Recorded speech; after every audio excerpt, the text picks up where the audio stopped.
ಹಿಂದೆಂದೂ ಕಂಡರಿಯದ ಪ್ರವಾಹಕ್ಕೆ ತುತ್ತಾದ ರಾಜ್ಯದಲ್ಲಿ ಈಗ ಲೆಕ್ಕವಿಲ್ಲದಷ್ಟು ಮಂದಿ ಸಂತ್ರಸ್ತರಾಗಿದ್ದಾರೆ. ಇವರ ಜೊತೆಗೆ ಮೈತ್ರಿ ಸರ್ಕಾರ ಬೀಳಿಸುವಲ್ಲಿ ಪ್ರಮುಖ ಪಾತ್ರ ನಿರ್ವಹಿಸಿದ್ದ ಅತೃಪ್ತ ಶಾಸಕರು ಕೂಡ ಒಂದು ರೀತಿ ಸಂತ್ರಸ್ತರಾಗಿದ್ದಾರೆ. ಸದ್ಯ ಇವರ ಜೊತೆ ಜನರಿಲ್ಲ, ಪಕ್ಷದವರಿಲ್ಲ, ಬೆಂಬಲಿಗರಿಲ್ಲ, ಕಡೆಗೆ ಶಾಸಕತ್ವವೂ ಇಲ್ಲವಾಗಿದೆ. ಹೀಗಾಗಿ ಇವರನ್ನ ಕೂಡ ಸಂತ್ರಸ್ತರು ಅಂತ ಕರೆಯೋದಕ್ಕೆ ಶುರು ಮಾಡಿದ್ದಾರೆ. ಅಷ್ಟಕ್ಕೂ ಈ ಸ್ಟೋರಿ ಏನು ನೋಡೋಣ. ಅದಕ್ಕೂ ಮುನ್ನ ನೀವಿನ್ನೂ ನಮ್ಮ ಚಾನಲ್ಗೆ ಸಬ್ಸ್ಕ್ರೈಬ್ ಆಗಿಲ್ಲ ಅಂದರೆ ಈಗಲೇ ಸಬ್ಸ್ಕ್ರೈಬ್ ಆಗಿ, ಹಾಗೆ ಪಕ್ಕದಲ್ಲೇ ಕಾಣೋ ಬೆಲ್ ಐಕನ್ ಕ್ಲಿಕ್ ಮಾಡಿ.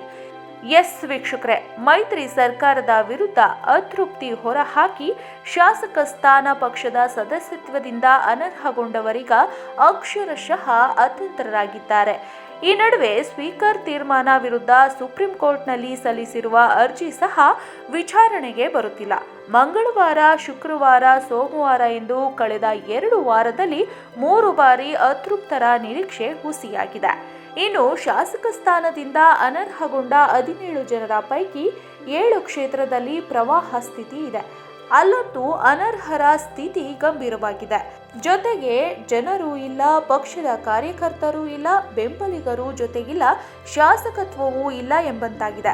ಒಂದರ್ಥದಲ್ಲಿ ಅವರು ರಾಜಕೀಯ ಸಂತ್ರಸ್ತರಾಗಿದ್ದಾರೆ. ಅತಿನಿ ಶಾಸಕರಾಗಿದ್ದ ಮಹೇಶ್ ಕುಮಟಳ್ಳಿ ಅವರು ತಮ್ಮ ಕ್ಷೇತ್ರದ ನೆರೆಪೀಡಿತ ಪ್ರದೇಶಗಳಿಗೆ ಹೋದಾಗ ಜನರಿಂದ ತೀವ್ರ ತರಾಟೆಗೆ ಒಳಗಾಗಿದ್ದಾರೆ. ಆದರೂ ಅವರು ಸುಮ್ಮನೆ ಇರದೆ ನಿರಂತರವಾಗಿ ಸುತ್ತಾಡುತ್ತಲೇ ಇದ್ದಾರೆ.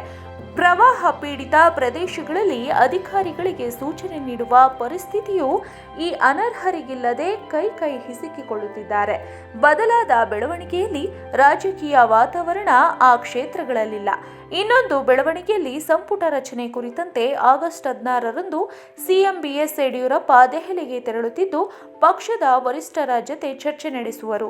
ರಾಜ್ಯದಲ್ಲಿ ಪ್ರವಾಹ ಪೀಡಿತ ಪ್ರದೇಶದಲ್ಲಿ ಪರಿಹಾರ ಕಾರ್ಯ ನಡೆಸುವುದಕ್ಕಾದರೂ ಮೊದಲ ಹಂತದಲ್ಲಿ ಕೆಲವರನ್ನಾದರೂ ಸಂಪುಟದಲ್ಲಿ ಸೇರಿಸಿಕೊಳ್ಳುವ ಬಗ್ಗೆ ಚರ್ಚೆ ನಡೆಸುವ ಸಾಧ್ಯತೆ ಇದೆ. ಒಂದು ವೇಳೆ ಸುಪ್ರೀಂ ಕೋರ್ಟ್ನಿಂದಲೂ ಸ್ಪಷ್ಟತೆ ಸಿಗದೆ ಹೋದಲ್ಲಿ ಅನರ್ಹರು ಸಂಪುಟ ಸೇರುವ ಅವಕಾಶ ಕೂಡ ಸದ್ಯಕ್ಕೆ ಮಸುಕಾಗಲಿದೆ. ಸ್ಪೀಕರ್ ತೀರ್ಮಾನಕ್ಕೆ ಆಗಸ್ಟ್ 16ರೊಳಗೆ ತಡೆಯಾಜ್ಞೆ ಸಿಕ್ಕಲ್ಲಿ ಮಾತ್ರ ಶಾಸಕ ಸ್ಥಾನದಿಂದ ಅನರ್ಹಗೊಂಡವರಿಗೆ ತಕ್ಷಣವೇ ಮಂತ್ರಿಯಾಗುವ ಅವಕಾಶವಿದೆ. ಎಸ್ ವೀಕ್ಷಕರೇ, ಈ ಬಗ್ಗೆ ನೀವು ಕೂಡ ನಿಮ್ಮ ಅನಿಸಿಕೆ ಅಭಿಪ್ರಾಯಗಳನ್ನು ಕಮೆಂಟ್ ಮೂಲಕ ತಿಳಿಸಿ. ಹಾಗೆ ಈ ವಿಡಿಯೋ ಇಷ್ಟವಾಗಿದ್ದಲ್ಲಿ ಲೈಕ್ ಮಾಡಿ, ಶೇರ್ ಮಾಡಿ, ಸಬ್ಸ್ಕ್ರೈಬ್ ಆಗೋದನ್ನು ಮರಿಬೇಡಿ. ಇದು ಕರ್ನಾಟಕ ಹೆಡ್ಲೈನ್ಸ್.